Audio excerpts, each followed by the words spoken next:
Hi there, everybody, and welcome to the Getting to Know Your Mindmate webinar. We're so excited to be doing this one with you guys. This is a very important and complicated topic, and we're doing our best to try to make it to be more feasible, understandable, and actually valuable to give you something to walk away with today. So before we get started, I wanted to introduce myself. A lot of you already know who I am, but I just wanted to share a little bit more, like who I am, why am I here talking about this Mindmate thing, like what the heck. So my name is Lindsay Hall. As you can see here, I am an authentic health coach.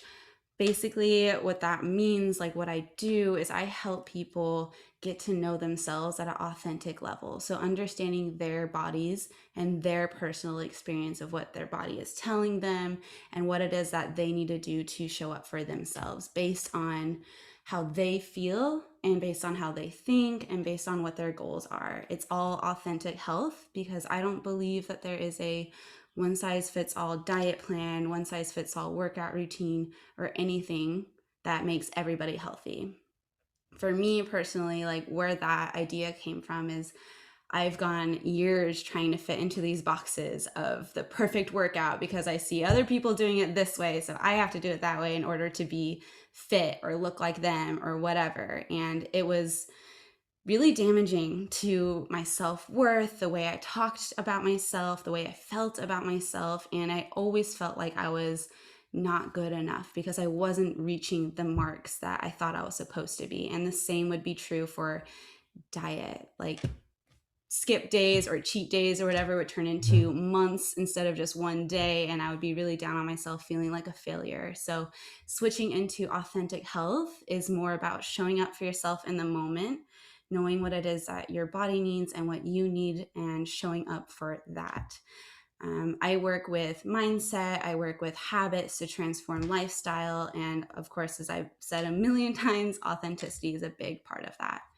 And I'm working towards supporting people with self expression. And that is very linked to authenticity, but then building the confidence and the bravery to really express who you truly are in a safe space. And like I said, that confidence and really coming from being your actual true deep self and knowing who that is.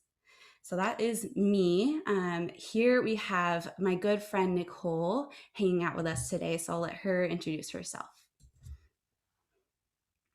Hi, a few of you know me too, either from my yoga classes or the My Body mini course that we did a while ago. But I'm a trauma informed yoga instructor.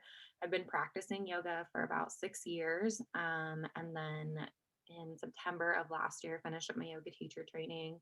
I do a lot of restorative yoga, a lot of like flow to Zen. So I'm all about feeling into your body, but also making sure that we have that relaxation component. I definitely am someone who, for a long time, and still guilty of this, but like go, go, go all the time, packing my schedule super tight. Um, and I came to yoga, and yoga was actually an experience where I was able to like settle down into my mind, settle into my body, and really have this connection between my mind and my body. Um, I remember the first yoga class that I ever took, my therapist had suggested it to me, and I went to it and I was like, oh my gosh, you're gonna be so proud of me. I was there, I was in the moment, like everything was great. I was like, I really wanted to run out of the room, but I was staying there. It was great. And she was like, Nicole, that's not being mindful, that's not being in the moment. Like you wanted to run out. And like that is important to understand, this hesitation that you were having, this wanting to run out of the room, right? But also let's recognize that that's not you being in the moment, right? And so it took a really long time. It was something that was really hard for me to get into the moment, especially because my mind is always just going like, okay, what's next? What's on my to-do list? What are all these things that I have to do that I haven't done yet, right? Um, and so I definitely approach yoga that way, kind of recognizing that that's something that a lot of us have going on in our heads. And then, yeah, just a lot of the way that I approach it is self-compassion. We're all going to have struggles. There's going to be, maybe some judgment that we have towards ourselves for not being able to get into a pose or not being able to get into the moment or like wow, I really can't sit in this meditation. What's wrong with me? Right. And just taking those things and acknowledging the fact that those are just pieces of you and that's okay. And we can notice them and we can give them attention, or we can kind of put them on a little leaf and let it float down the river for a minute, and come back when we're in a space where we can maybe accept that and start working towards that. Um, so yeah, I'm really excited to be here with all of you today and kind of share some of my knowledge as a trauma researcher and a trauma informed yoga instructor, kind of to the My Mind course. Hmm. Awesome. Thank you, Nicole. And also, did you want to do the trigger warning as well? Yeah. So this can just happen. Okay, we'll just give a trigger warning, right? There's some things that we might talk about, might be a little bit difficult or hard to talk to or listen to, or talk about or listen to. Nothing's going to be super serious, but we all have different triggers, different things that might make us upset. And so if anything becomes super overwhelming or whatever, just like totally take a step back. You can pause this, you can come back to this, you don't have to come back to this. Just recognize what's happening in your body and your mind. And if it's not a great time, then it's not a great time. And that is totally okay. Absolutely. It's checking in with yourself, knowing what's up, and giving yourself that self compassion. Like, okay, you know what? This is a little much. I get to step away. You have full permission of Yes. me, full permission. So let's just get into this moment. Let's see. Oh, there we go. Nicole would like to lead us through a little breath break just to help us get into this moment to share this space. Shane, I see that you have entered. Hi, welcome. So yeah, let's get into this moment together here. Yeah. So wherever you are, right? I'm in a seated position. You might be laying down on your bed. Just wherever you are, try to just take a moment, feel where your body is touching the floor or touching a surface. For me, my feet are touching the floor. My the back of my thighs and my butt is sitting in a chair. I feel my back up against a chair, and wherever you are, maybe try to roll your shoulders up and back. Pulling them away from your ears. That's really what we're going for here. Um, and you can keep your eyes open or you can close them. You can find a soft gaze, really, whatever feels good for you. Maybe you want to rest your hands on your thighs or on your knees or on your bed, really, wherever feels good. And we're just going to take a deep inhale all together. So inhale through your nose and exhale through your mouth. We're going to do 2 more breaths just like that. Inhale through your nose, exhale through your mouth. And last one, inhale through your nose and exhale through your mouth. You might notice that if your eyes were open, maybe they're closed now. I invite you to place one hand on your chest and one hand on your belly. And we're going to do, it's called a box breathing technique. So we're going to inhale for a count of 4, and then we'll hold at the top, and then we'll exhale for a count of 4, and then we'll hold for a count of 4. And then we'll do that again. Inhaling, holding, exhaling, holding. So when you're ready, we'll take an inhale through your nose, 2, 3, 4. Hold at the top, 2, 3, 4. Exhale slowly, 2, 3, 4. Hold, 2, 3, 4. Inhale, 2, 3, 4. Hold, 2, 3, 4. Exhale, 2, 3, 4. Hold, 2, 3, 4. Inhale, 2, 3, 4. Hold, 2, 3, 4. Exhale, 2, 3, 4. Hold, 2, 3, 4, and do 2 more rounds of this at your own pace. You can shorten the breath a little bit if you want to do to a count of 3, or maybe lengthen it to a count of 5. And as you inhale, just feel your stomach expanding, your belly expanding, and then your chest. And as you exhale, it's coming out of your belly first and then your chest. And we'll just take a few more moments to close out that last round of breath. And then we'll take one more deep cleansing inhale, the deepest you've taken so far. And exhale, sigh it out through your mouth. Then you can bring your hands back down to your thighs or to the sides of you, wherever feels good, and just let your breath return to normal. Maybe start to wiggle your toes and your fingers and become aware of the space around you once again. Maybe you want to roll your shoulders back one more time, release any tension or space. When you're ready, you can blink your eyes open and return to the room, and we'll get started with this webinar. Mm, thank you. Thank you. Feels so good. Okay, now that we're here, let's just jump in. So, who is the Mindmate? That's an excellent question. So, if you're sitting here and we're in this webinar, whether you're here live or you're watching this later, you can initiate a thought. So, just saying hello in your head, hello, hello, hello, hello, hi, it's me.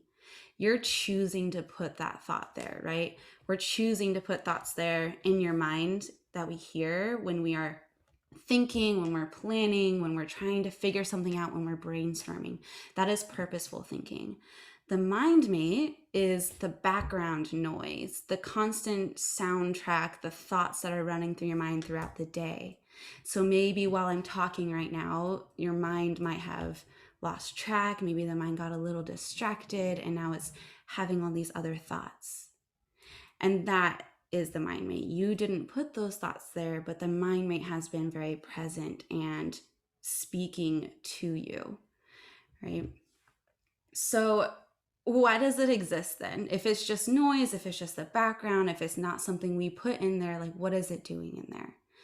So to start there, we got to go back quite a bit to the oldest part of our brain, which is the lizard brain.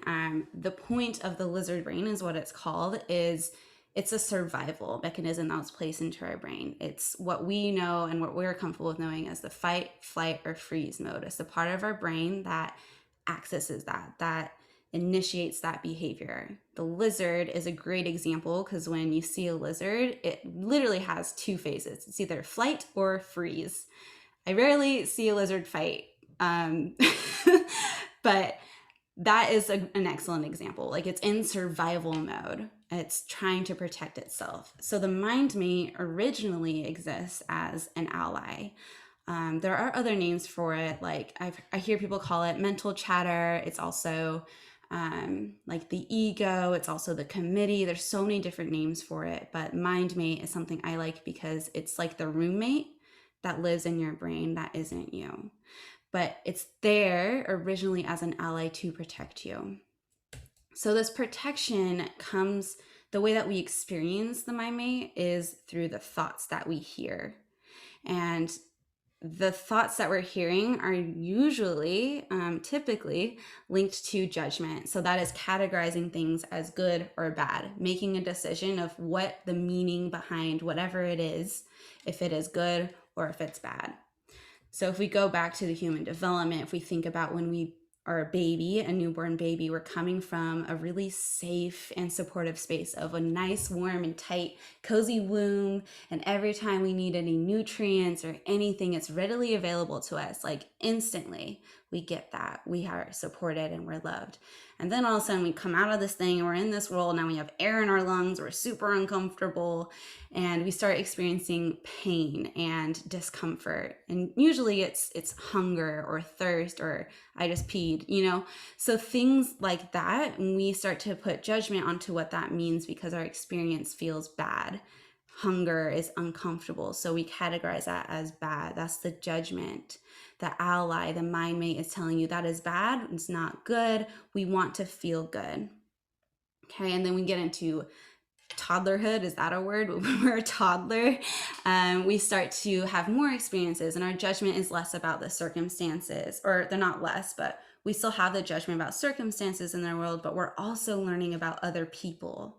We're with our immediate family and we start making judgments on who's good and who's bad based on when needs are getting met. And we're also experiencing more emotions. And so those emotional needs are either getting met or they're not getting met. And we're categorizing those experiences as good or as bad.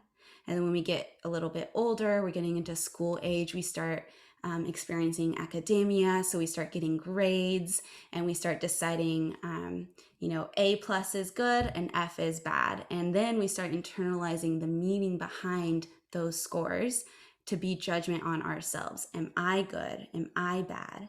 So if you can see now from like the baby, it's very outside of you externally.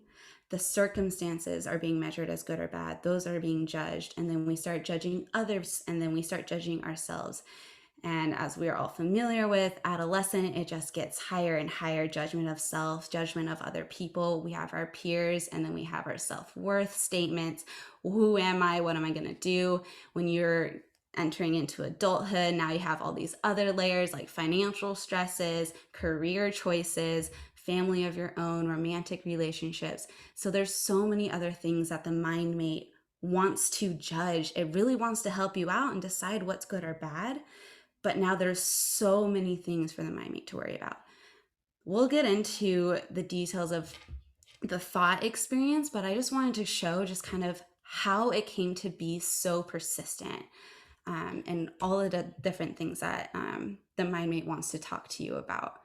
So everybody has their own story. Everyone has their own events and circumstances. Nicole will definitely dive into that a little bit more, but that's going to drive the personality of your mind mate, the things that it points out and collects. When the mind mate is going through making these judgments, it's collecting evidence to support your belief system. If all of these circumstances are happening that are bad, it's collecting all of those bad situations, those interpretations about your story, and it's creating this like evidence pile to be like, that means you are bad. It's creating a meaning about it, and that is what we are experiencing from the mind mate. Okay. So why does it matter then? If they're really just thoughts and we're separate from them, why does the mind mate even matter to us? So we experience the mind mate as thoughts, and thoughts greatly influence the choices that we make. For example, if your thought track is, let's stick with exercise. I think that's a great example. And personally, this is where I come from. Right? If my thinking is, I don't have time to exercise, I don't like to exercise, exercising is stupid, I don't want to put in the work, I don't want to get sweaty, my choice is most likely going to be not to exercise. Whereas if my thoughts are very linked to, I have the time, I'm excited to work out, I have something to do, my body is ready, I want to work out. If the thoughts are very linked to that, my choice is most likely going to be to work out. And then based on the choice that you make, that is where you're going to get your results, right? So if I choose to work out, it's most likely that my body is going to be strong and healthy. If I'm choosing not to exercise, it's most likely the results would be the opposite. And this is an extreme example, but I'll get into how this works a little bit later. But based on the results that you get from those choices, that is going to be influencing your thoughts. And then it turns into the cycle. And the influences are very important here. So based on the thoughts, feelings are going to influence the choice even more. So, what the thoughts are making you feel, what those thoughts are saying, it drives the way you feel about yourself. If you feel now overwhelmed, if you feel incapable, if you feel really low self-worth, that is going to greatly influence the following choice, right? If you're feeling really excited, if you're feeling really motivated, that's going to really drive that choice based on your interpretation of those thoughts. And how the choice greatly influences your results is consistency. The more consistently you choose to not work out or not exercise, that is going to greatly influence your results that you see in your body and your self-confidence and your strength. If you're being consistent with exercise, same thing. It'll show up in your results of how strong your body is, how consistent you're moving, and the health levels. And the results that are going to influence your thoughts the most, it really depends on the interpretation of those results. So if you're putting, this is the Mindmate, like the judgment on what those results mean about you, that is going to really drive the Mindmate even more and control creating new thoughts and everything that's going to influence your choices, that's going to influence your results, and all over again. Okay. Pop in the chat if you guys are with me, if you have any questions. I'll definitely get to questions at the end, but I want, here, the chat's down here, but if you want to participate, I love to hear your thoughts and everything that you resonate with as we go on. Okay. So we have a couple different experiences of the Mindmate. I categorize them into two. So the one that we're going to talk about mostly in this webinar is the destructive Mindmate. So this destructive Mindmate we're all familiar with is the inner critic, the one that tells you that you need to do better, this isn't right, it's criticizing everything you do. The destructive Mindmate is often hesitant to showcase your talents. It's afraid, it's coming from a place of fear. It's afraid of being judged by other people. It doesn't want to shine too brightly. It has all of these worries behind your talents. It also tends to sacrifice health and self-love for the purpose of, others' happiness, or maybe your productivity levels, or maybe for approval. One example that I personally resonate with, and I think a lot of people do who live in a place that's traffic heavy, is you're running late for work, and the Mindmate is convincing you that if you're late for work, that means you're a terrible employee. I will say it is important to be integrous when you agree on a time, right? It is good to show up at that time. But when we're already late, the Mindmate starts to convince us that our safety and our health is the least important thing. The most important thing is to get there on time. So then we start driving in a really dangerous manner. So that's an example of how the Mindmate is going to choose to sacrifice your health. Another is working through a full 8 hours without a break, without a drink, or without any food, right? That's another act of sacrificing your health that's coming from that destructive Mindmate. We'll talk about that a little bit more as well. And this one, like I've said earlier, it's very, very linked to judgment, categorizing things as good or bad. On the bright side, we also have the supportive Mindmate. So this is our inner cheerleader, the one that once in a while pops up and is like, oh my God, you did great. You are awesome. You're a human being. Look at you go. You're beautiful. That's your inner cheerleader. She's more willing to showcase your talents. It's very proud of you. It's very expressive about that. It wants to prioritize health and self-love. And it's really driven by the purpose of deeper connection to self and to others and to the world, right? And this one's also, instead of judgment, like the destructive Mindmate, this one's more discernment. So it's looking at the same evidence that the destructive Mindmate's looking at. Let's say you got a C- on a test and you really wanted an A, right? The judgment, the destructive Mindmate's going to say that means you failed and you're bad. Whereas a supportive Mindmate would be like, okay, there's some things you don't know that you need to learn. So maybe we can work in progress. Maybe we can learn something new and go back to it. A lot of personal experience of that, of like having a failure and having to switch from judging myself into being more discerning, like, okay, interesting. What can I learn from this and grow from? So that's the difference between the supportive mindmate and the destructive mindmate. I want it to be clear that everybody has both. And the point of this whole workshop, the My Mind mini course and this webinar, is to show the possibility of turning down the volume of the destructive mindmate and turning up the volume of the supportive mindmate. Both of them have uses, but we get to be in control of which one is taking over. Okay. So, what that's going to look like is this practice of strengthening and creating a whole new automatic. So, we've already started this with the mental exercises, really strengthening, which in the mind just means creating new neural pathways and repeating those neural pathways to deepen it, which makes it a lot easier for the mind to go there automatically. Literally, because it's a deeper neural pathway, it's stronger, it's more myelinated, it's a lot quicker, right? The mind wants to be efficient. So the more we do these mental exercises of focus, guiding your attention here, the easier it becomes to guide your attention and choose what thought tracks to take. Meditation is a great way to get into that seat of observation, which is another form of strengthening your mind. Acknowledging the destructive mindmate, just like I said with meditation, that is creating that separation from yourself. So the destructive mindmate is no longer you, it's the destructive mindmate, right? It's just a signal. Those mindmate thoughts are just a signal that something's up. And we'll talk about that soon. But basically, what that's saying is when the mindmate is triggered, when the mindmate turns on and it's like, oh no, judge, this stuff, you're not doing good, you need to do better, da da da. It's just a signal that, hey, there's something that needs attention. And then you can switch into discernment. And so that is shifting to the supportive mindmate, which is that mental agility, which is why we're strengthening those thought tracks. And when we do that repetitively, let me just make sure I have, yeah. So when we do that repetitively with that consistent effort, it just becomes more likely that our automatic will become the supportive mindmate. But again, that's going to take consistency. It takes effort. It takes that compassion of it's just my mindmate. How can I shift this? And time.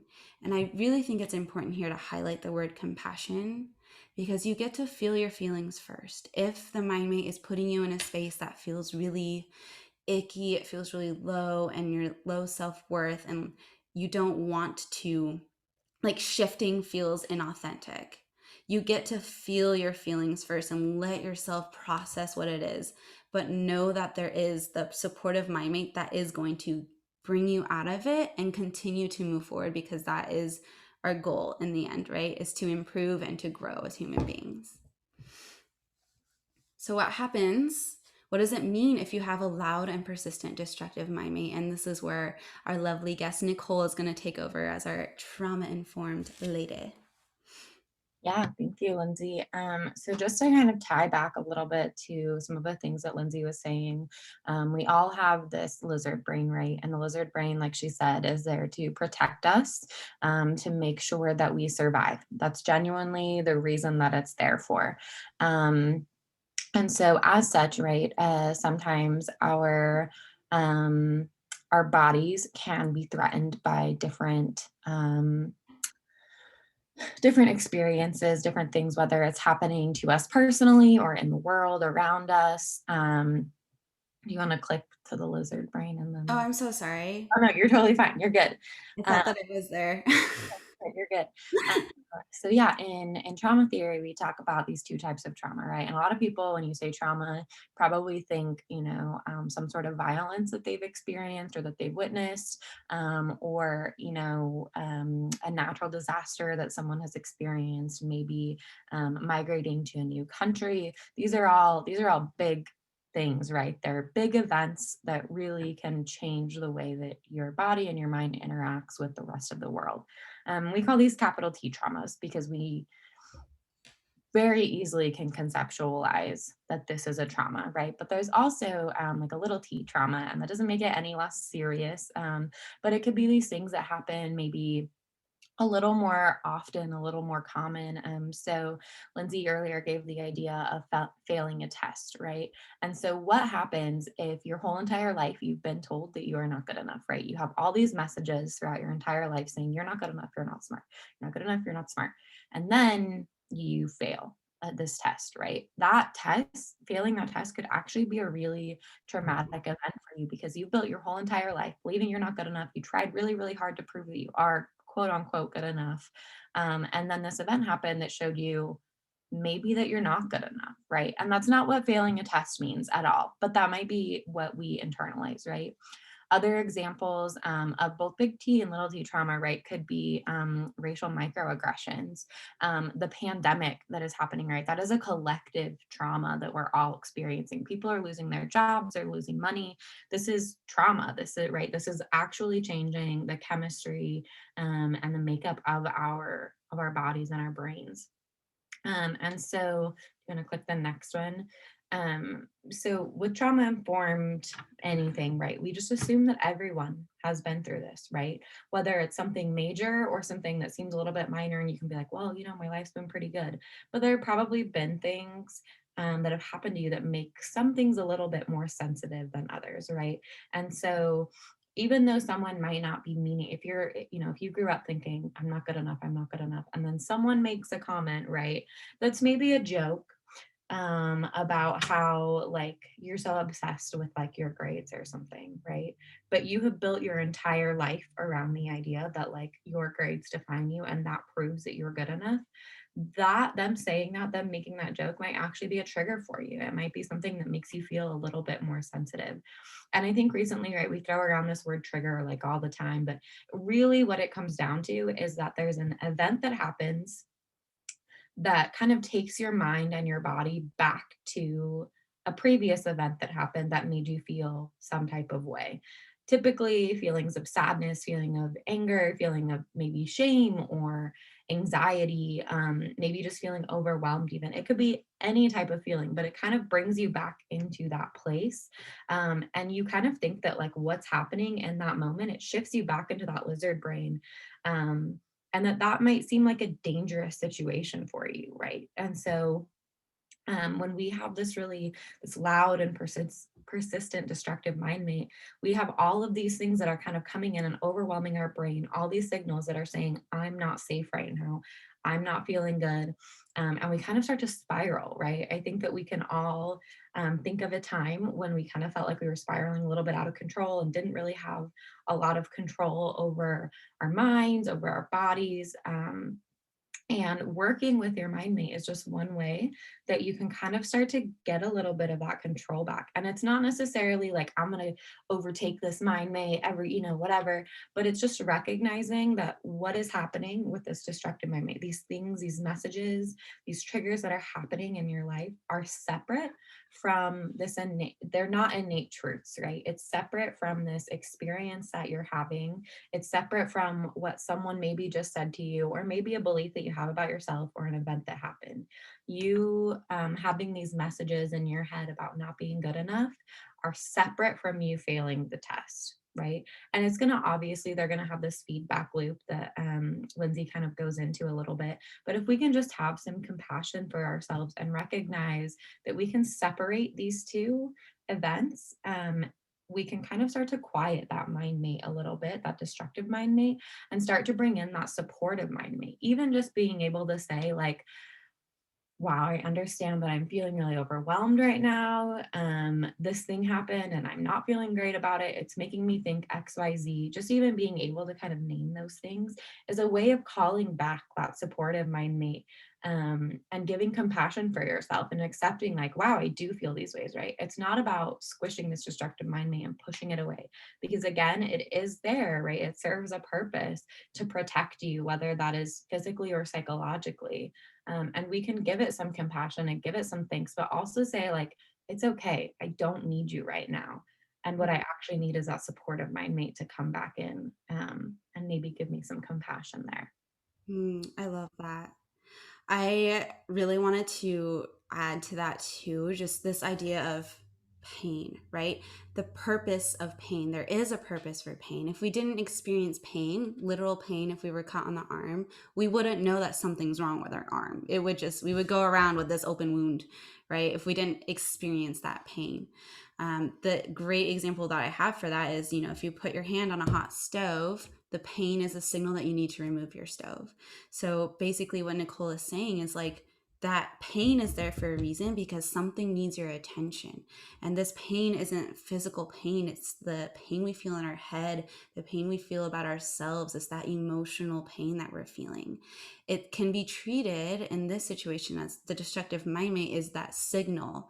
It's that pain for you to remove your hand, for you to separate yourself, for you to look inward, and for you to give yourself that compassion. So I love that. Thank you so much, Nicole. There's a little bit of a delay when I click. Okay, there we go. So let's get into it. I know I love talking about this. There's just so much to talk about, really, about like the trauma side and really getting to know your mind. But let's zoom in and focus on this mini course. And we're really focusing on our habits, the ways that we want to transform our lives to show up for ourselves better. We experience so many destructive mind mates with just the simple act of wanting to meditate or wanting to work out or wanting to read more, wanting to go outside more often, like little things like that. We're experiencing the destructive mind mate. And this is a great place to start. So I have listed here just some names that would describe the personalities of our destructive mind mates. These, again, are just examples. There's plenty of different ways you can describe them, but just by looking at these words, we can probably recognize these behaviors in ourselves. If you're comfortable with it, please just pop in the chat, pointing out any of them that you relate to if you feel comfortable with that. But what we're going to focus on in this webinar is these four: the perfectionist, overwhelm, comparison, and the blamer. These are the top four that I see really prevent people from following through on their goals for themselves or the habits that they want to build. The perfectionist, overwhelm, comparison, and the blamer tend to pop up in the moment when we're trying to do the thing. Okay, so we'll dive into how we recognize the mind mate. And recognizing the mind mate, like Nicole said, is just being able to see what it looks like, right? We're not fighting it. It's not the enemy, but we can't face it. We can't confront it if we don't know what it looks like. So the practice of meditation is to be able to observe your thoughts. And now we're looking at what those thoughts specifically look like. So the perfectionist, this could look like thoughts like, it's not done until I know it's perfect. You're constantly working until you know it's actually perfect. Or once I get everything in line, I'll be ready to go. You might have difficulty making decisions because there's a fear of making the wrong choice. There's this all or nothing attitude. There's this fear of failure, and you're maybe very highly critical when it comes to self-evaluation and even evaluation of others. There's also a sense where you feel the need to be productive. How the perfectionist has affected my life, I think I shared this earlier with exercise, but it really looked like me having this plan of, I'm going to work out 7 days a week. I haven't worked out in a while. I want to get back in my program, work out 7 days a week, maybe 6 days a week. And it feels really good. First day worked out, second day worked out. Third day was kind of sore, so I took a day off. The fourth day was super busy. I didn't really have the time and I didn't feel like working out that day. And by the fifth day, I looked back and I was like, you know what? I only worked out 2 days this week. I'm just going to call it. Like, it's not I can't. Like, I get frustrated with myself that I couldn't do the thing I said I was going to do perfectly. So that is one example of that. The next one, I'm getting ahead of myself. I should be, if you're getting in the case of the shoulds, I should be this, I should be that, I should be doing this. That is a very great way to recognize the perfectionist. Overwhelm looks very similar, has that same drive of productivity, but it's almost like busy hands are happy hands, right? I definitely get this way with work. I would get joy out of having so many things to do and feeling important with all the things I had on my plate, but then also was so overwhelming, it felt like I couldn't add anything else. No time for me. I have so much on my plate, I don't have time for anything else. I have to. Conversations tend to look in that way. You feel the need to do everything, all of your goals all at once. There's difficulty focusing on the task at hand. Nicole used this example earlier too, because you're constantly thinking about, okay, what's next, what's next, what's next. It's difficult to bring yourself to the present on the task at hand. You're anticipating the task to possibly be terribly complicated, so it feels really overwhelming. And you're feeling like you're constantly rushing. If you're starting your days like go, go, go, go, go, like you're always playing catch up, that's a very good sign that there is a overwhelmed mind mate up in there. And you have difficulty asking for support. Comparison mind mate, this one for me stems a lot from academia and competitive athletics. Comparison is, again, I'm thinking about that test score, but also playing time. If you're on starting varsity, or if this other person is doing something, comparing yourself to them. So looking at everyone else and thinking that they know what they're doing, but I don't know what I'm doing. Comparing your own results and behavior to that of others. Feeling very unsatisfied with your own work, putting others on a pedestal, which puts you below them, and you're measuring your self-worth by your results, and comparing your current self to past self. So it's not always comparing yourself to other people. It could be very internal experience. Like, I used to be able to do this. Why can't I do this now? Things like that. And then the thought process will sound very much like I should be able to, because someone else is doing this, or because I used to. I should be able to do this. The blamer, this mind mate looks like just labeling yourself as a lazy person. It's almost like a cop out for that is the reason why you're not exercising. It's just because I'm a lazy person. I'm not the type of person to do fill in the blank. You start remembering all the past failures, and you're using that as evidence to prove that I am a lazy person. There's negative appraisals. So really looking at reviewing yourself and saying, yeah, it's all negative. When you're reviewing yourself, you have very low expectations for self. You're doubting your own abilities to follow through on this goal for yourself, as well as this can also look like the abilities of others. And that's when you start blaming other people or other events and circumstances for you not showing up for yourself. You see obstacles, other people's circumstances, like I said, that they're at fault for you not showing up. I would have if this. Okay. So this is just to help kind of show why these came about, right? Like, we know that the lizard brain, we know that the mind mate is there originally as an ally, right? So the perfectionist is really trying to protect you from judgment, from feeling failure. It doesn't want disorder. It recognized that as uncomfortable. It has labeled that as bad, and so it's trying to avoid that. But by being there, the result is procrastination. You're not likely to follow through. When you quit early because it didn't turn out perfectly, or you spend hours and hours on it, and then you discount your successes because it wasn't perfect. The same with overwhelm, is protecting you from that sense of boredom, falling behind, lack of stimulation. Overwhelm wants to be active, and then it ends up the result would be avoidance or burnout or frustration with self. Comparison, it's protecting you from feeling like you're being wrong, because that doesn't feel good. It doesn't want you to experience that. It doesn't want you to experience disapproval or judgment. And so the result then is to avoid, is to procrastinate, or again, discounting your successes. The blamer is trying to protect you from being guilty or feeling really disappointed in yourself, or honestly, even overexerting your energy. That's what the blamer's story was trying to protect you from. And the result, just like the others, is procrastination, avoidance, and discounted successes. Okay. So Nicole actually talked a lot about this too. There's an underlying subconscious belief that comes with these. The first one would be perfection is attainable, believing that perfection is attainable, and therefore, if it's not reached, I have failed. If I'm not succeeding now, I will never succeed. My health and happiness is less important than fill in the blank, or I am incapable of change. These are the subconscious beliefs that these mind mates are now functioning from.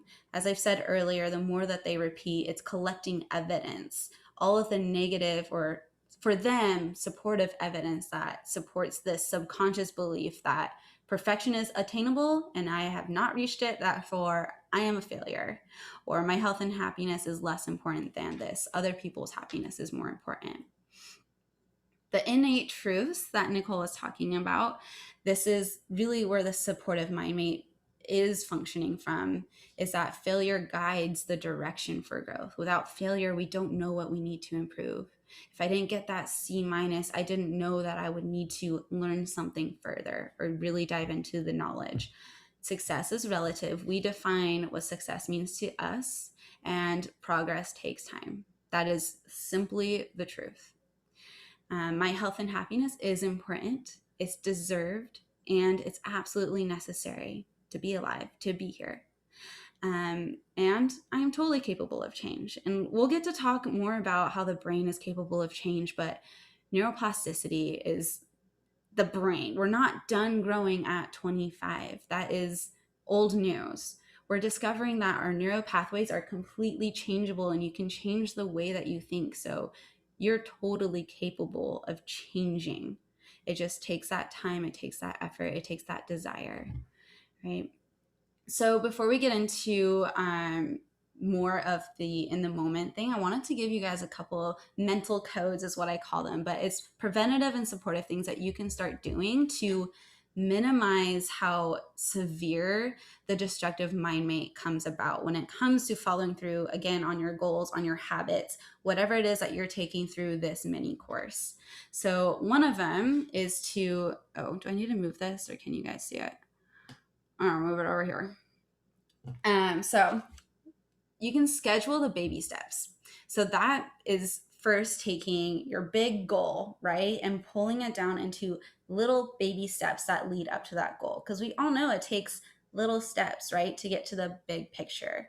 But actually scheduling it can be very supportive for both a perfectionist and overwhelm, because you know what's coming and you know the little pieces that you can do, and you can focus your attention one step at a time. The next one is controlling your environment. So that is very linked to minimizing the distractions when you're focusing on one task. Or you can be placing your environment. We've done this with the habit training, I think day 3 or 4, where you put something in your environment to instigate this idea of following through. So if you want to run in the morning, maybe that means putting your running shoes by the door, laying out your workout outfit before you go to bed so it's easier in the morning. You don't have to think about it. Or it could be changing your environment to make an undesirable habit less easy to fall into. I use the example of the TV remote because that is my biggest distracting habit that gets in my way. So putting the TV remote in a drawer, getting an extra step so I have to open it and think about, okay, do I want to watch TV? Like that is you taking control of your environment. The next one would be timed focus. I freaking love this one, but when you have all of these tasks, like overwhelm was a thing, you have all of these tasks to do, take 30 minutes and say, I'm dedicating focused time for 30 minutes on this one task. And you know that you have those 30 minutes are dedicated to that one task. That can be very supportive for overwhelm, blamer, and comparison, all of those. And the last one is putting on your blinders, not looking at what anybody else is up to, not looking at what anyone else has to say about you or anything, just staying in your lane, staying in your path, and knowing that your progress is going to look so different than the one next to you, than the one over here. You're looking at your lane, right? And this is all about, again, progress in yourself, following through on your personal goals, going along your path. So those are just some mental codes to help support, like I said, minimizing the severity of the destructive mindmate. It'll kind of get ahead of it. So it's like, yeah, well, I set up for success here, so I'm good. So here's the mindmate's power. I'm bringing this up again just to show that the thoughts are so important, but we have power again when it comes to choice, and we have power again when it comes to the interpretations of the results that we get.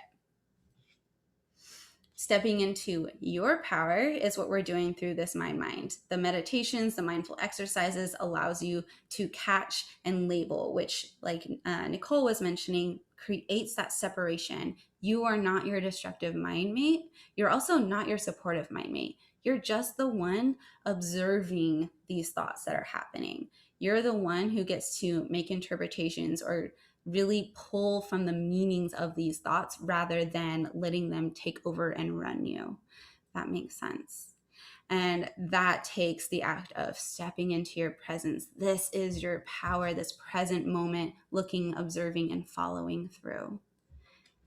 Nicole, if you wanted to talk about these next two as well. Yeah, so just like I was saying a little bit earlier, right? A lot of the time, after we're kind of like catching and labeling, right, it might be easy to kind of jump into judgment and jump into these negative beliefs about these things and start to kind of buy into those negative beliefs. But we can kind of give ourselves compassion and say a lot of, think about a lot of those things that Lindsay has talked about earlier of like, okay, it's okay. Failure is a part of the process. Um, Mm-hmm. I am exactly where I need to be, right? It's a lot of these, just kind of recognizing that this is something that everyone experiences. You're not alone with it, but also that like your experience of it does matter, right? We don't need to push them aside, but we can kind of say, okay, like I understand where this is coming from, and now I really need to pull in that supportive mind mate and bring in those positive, not really even positive, just affirmations and real truths, right? These innate truths of that I'm a worthy person, even if I fail, right? Mm-hmm. Um, and yeah, and then our last point is just that you already have everything that you need inside of you, right? The supportive mind mate already exists inside of you. You have done this a million times already, whether you know it or not, whether it's conscious or not, you've done this. You have flipped that switch and given yourself that compassion and really been able to tell yourself these things, right? You've been able to calm down and like self-soothe when you're going through something, even if it's something as minor as like I opened up my car door and it smacked into another car or it smacked into, something on the side, right? And that moment of panic, and then you're like, it's okay, right? You can do that on a much bigger level as well. And that's kind of where you can activate that supportive mind mate. And, doing it in those little instances is going to be great for doing it in the big instances when we really need it. Mm, love that. So the mental training, that is what this My Mind course is. That is all about strengthening, and I've mentioned this before, strengthening your ability to control where your attention goes. I love, Nicole, I love that example you have of the door hitting the thing. It's like that act is you creating or going down that.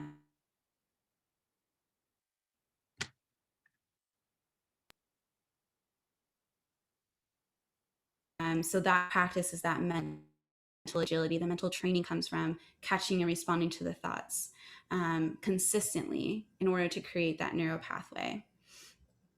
And I say consistency a lot because that has a lot to do with habits. And I can't wait to do that webinar, which is next week. It's all about the science of habits and how consistent effort really functions for us. But what you're really doing from doing this mental training is you're redesigning the autopilot, the automatic direction that the thoughts want to take.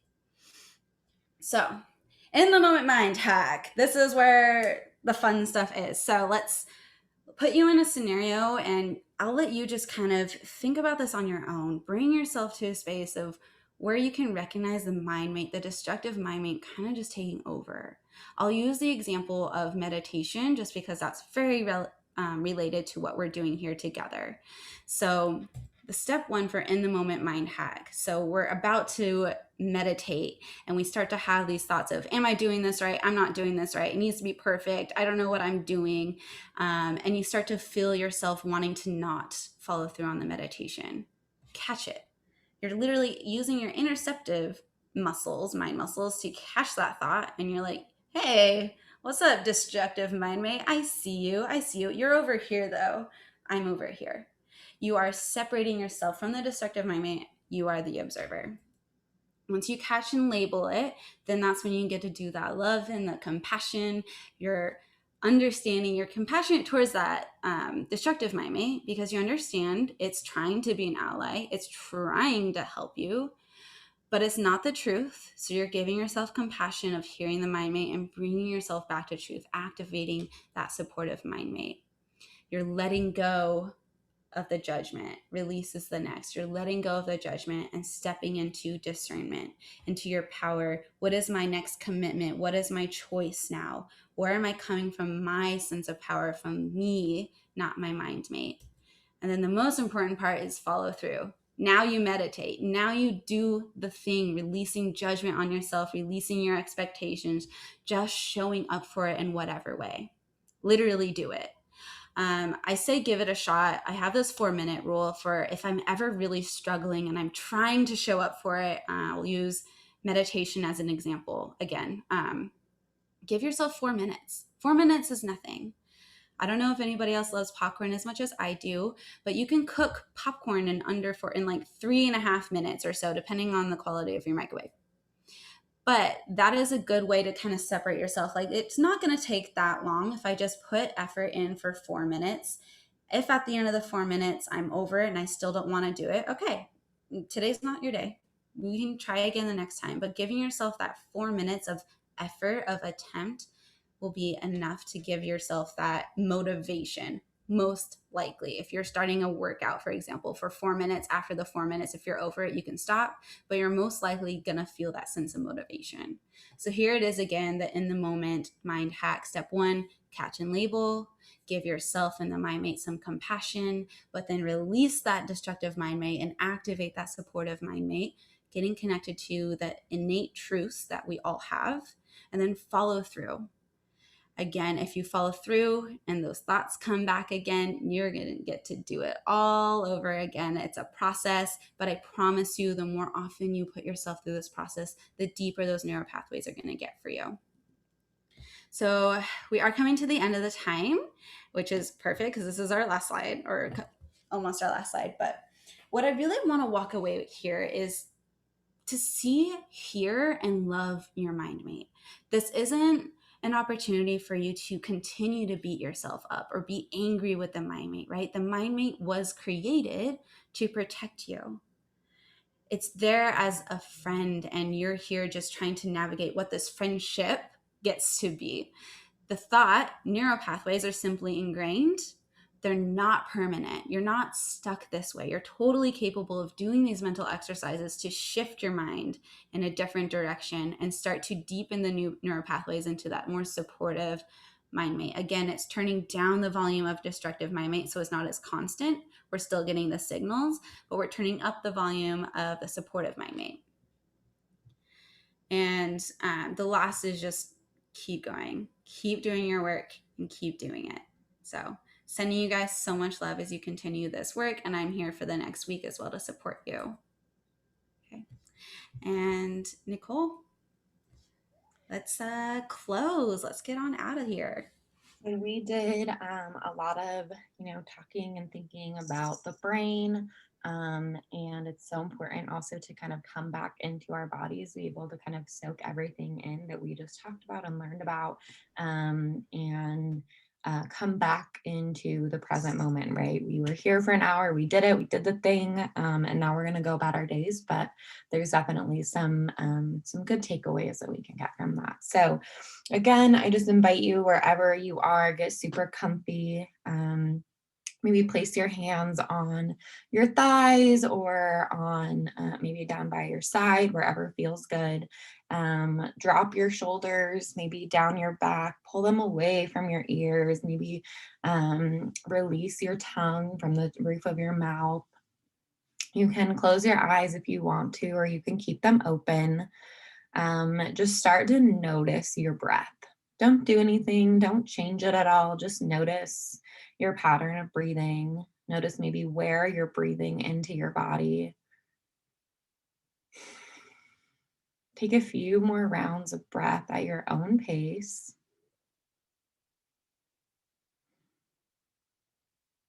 And when you're ready, you can place one hand on your chest and one hand on your belly. And this time we're just going to breathe into our belly. Our belly is where our sacral chakra is. Or not our, sorry, not our sacral chakra. Oh my goodness, I am totally losing my mind. It's where our solar plexus is. Our solar plexus is where our power is, our innate power, this power inside of us. And so as you breathe into your stomach, maybe feeling it expanding, you can imagine this little yellow ball expanding right below your rib cage, maybe where your belly button is. And each time you breathe in, it expands a little bit. And as you exhale, maybe it shrinks just a tiny bit, but continues to grow with your next exhale or inhale. And with each cycle of breath, it gets a little bit bigger. Maybe now it's encompassing your hips and your shoulders and your arms. Maybe your next breath takes this big yellow ball to your knees, maybe up to the tops of your ears. You can feel the warmth of this yellow ball as well. You can feel your power just encapsulating your entire body. Maybe your next inhale brings your entire body inside of this yellow ball, from the tips of your feet to the top of your head. Really breathing from your stomach, breathing into your stomach and out of your stomach, where the center of this yellow ball is located.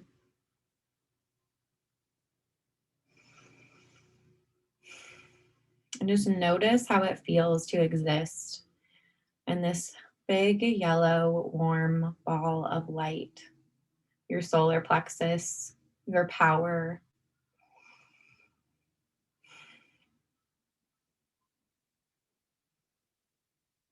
We'll take a big inhale here through your nose.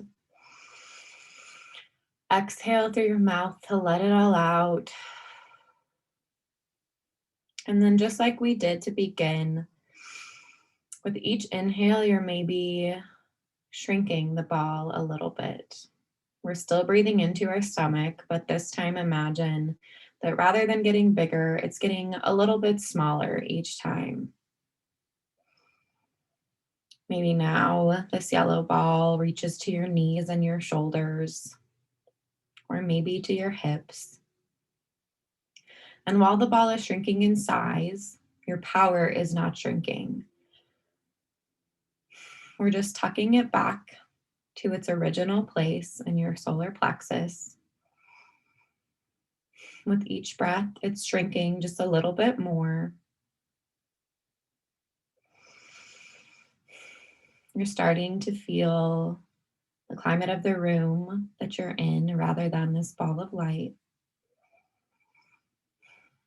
And maybe now you can feel that ball just underneath the palm of your hand that is on your belly. And while we shrunk this ball in size, it is always available to you. Anytime you feel like you need to step into your power a little bit more, you can access this. As we've stated several times throughout this talk, everything that you need is inside of you already. And take one big inhale through the nose. Exhale through the mouth. Maybe bring your hands down to your thighs. Start to feel your body again. Feel where your feet or any other body part touches the earth or a chair where you're being supported. Maybe roll your shoulders back one more time. Start to wiggle your fingers and toes as you start to notice the room around you, coming back into this moment. You can blink your eyes open. And again, I just want to echo what Lindsay said. Thank you all for being here with us. We're so happy to have you as a part of this course.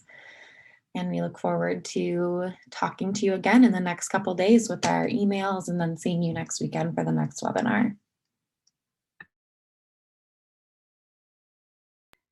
Thank you so much, Nicole. I feel so joyful and centered and in my power right now. Take on the day. Take on the Saturday. Okay. Well, yes. Thank you so much, everybody. I am going to go ahead and end this. There we are. Thank you so much.